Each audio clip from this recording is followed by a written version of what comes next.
This is Hannibal here from the Hannibal TV.com. One of the most legendary figures in all of wrestling, Ole Anderson, passed away yesterday at the age of 81. He definitely had a lot of enemies. He was very outspoken.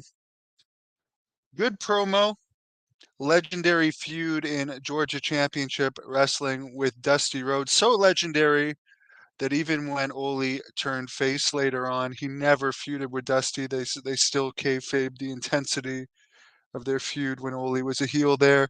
His peak time as a booker and wrestler was from about 1976 to 81. At one point, he was booking and the Carolina and Georgia's championship wrestling at the same time, which would have been a huge task. Of course, him and his partner Gene Anderson were probably the most famous team from the Carolinas, and that was a big tag team territory, particularly in the early 70s when the Andersons were a top tag team. They were critical in getting Ric Flair over at the beginning as he was brought into the Carolinas, being their cousin from Minnesota, so it gave him instant credibility. They feuded with Ole and Gene feuded with Flair and Valentine. And then Ole had his own heated feud with Ric Flair in the Carolinas. Of course, Ole was later one of the original members of the Four Horsemen till he was replaced by Lex Luger.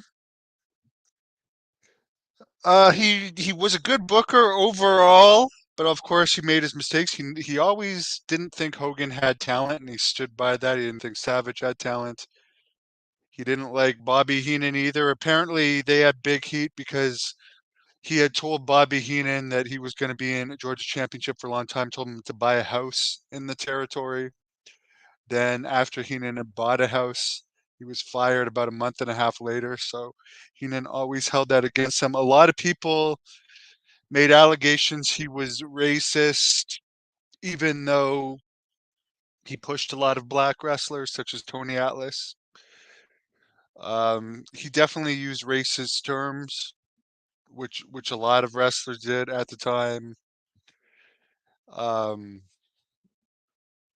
how deep his racism was, I don't know. He definitely used the N word a lot. That's from enough people. He owned a sawmill outside of wrestling. He did book for WCW for a while. What I remember him best for was growing up being the voice of Black Scorpion as well as the Shockmaster. He definitely lost his touch as booker by the time he was booking WCW. However, I still like those days of WCW better than the product today. Of course, there was the famous story when he was one of the main investors of Georgia Championship Wrestling of the Briscoes going behind his back to sell their stock in Georgia Championship Wrestling to Vince McMahon, allowing Vince to put his show on TBS, taking over from Ole's show. But in the end, Ted gave Ole Anderson his show back due to bad ratings. And he wrestled mostly in the Carolinas and Georgias in his career. He made pretty good money. He saved his money well. I did hear an interview with him, which I think Ricky Morton did. And he said Vince offered him a very good position at one point, and he was very rude to Vince about taking the position. And that was something he later regretted because he didn't believe that Vince would become such a monster that he ultimately ended up becoming. And feel free to write your memories of Ole in the comments. Ole had heat with just about everyone. I know Ray Rougeau didn't mind him. He was a good wrestler as far as believability in promos. He was an underrated promo. Piper's doing great, Mike. R.I.P. Ole Anderson. Definitely a entertaining character.